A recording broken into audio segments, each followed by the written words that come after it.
ನಿಯಂತ್ರಣ ತಪ್ಪಿ ಎಥಿನಾಲ್ ಸಾಗಿಸ್ತಾ ಇದ್ದ ಟ್ಯಾಂಕರ್ ಪಲ್ಟಿ.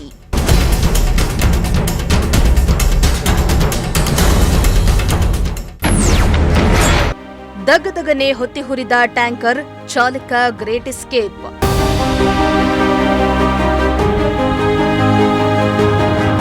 ಹಾವೇರಿ ಜಿಲ್ಲೆ ರಾಣೆಬೆನ್ನೂರು ನಗರದ ಹೊರವಲಯದ ಹಲಗೇರಿ ಬಳಿಯ ಹೈವೇಯಲ್ಲಿ ಎಥನಾಲ್ ಸಾಗಿಸ್ತಾ ಇದ್ದ ಟ್ಯಾಂಕರ್ ಪಲ್ಟಿಯಾಗಿ ಭೀಕರ ಅಪಘಾತ ಸಂಭವಿಸಿದ್ದು, ಕ್ಷಣಾರ್ಧದಲ್ಲಿ ಟ್ಯಾಂಕರ್ ದಗದಗನೆ ಹೊತ್ತಿ ಹುರಿದಿದೆ. ಈ ಭೀಕರ ಅಪಘಾತದಲ್ಲಿ ಚಾಲಕ ಬಚಾವಾಗಿದ್ದಾನೆ.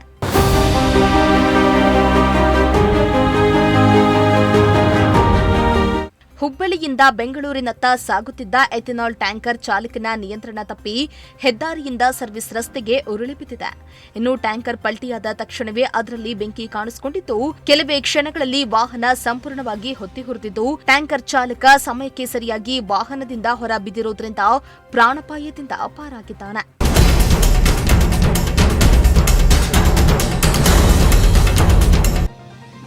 ಇನ್ನು ಅಗ್ನಿಶಮಕ ದಳ ಸಿಬ್ಬಂದಿ ಸ್ಥಳಕ್ಕೆ ದೌಡಾಯಿಸಿದ್ದು, ಬೆಂಕಿ ನಂದಿಸುವಲ್ಲಿ ಯಶಸ್ವಿಯಾಗಿದ್ದಾರೆ. ಇನ್ನು ಘಟನಾ ಸ್ಥಳಕ್ಕೆ ರಾಣೆಬೆನ್ನೂರು ಪೊಲೀಸರು ಭೇಟಿಯನ್ನ ನೀಡಿ ಪರಿಶೀಲಿಸಿದ್ದು, ಪ್ರಕರಣವನ್ನ ದಾಖಲಿಸಿಕೊಂಡು ತನಿಖೆಯನ್ನ ಕೈಗೊಂಡಿದ್ದಾರೆ.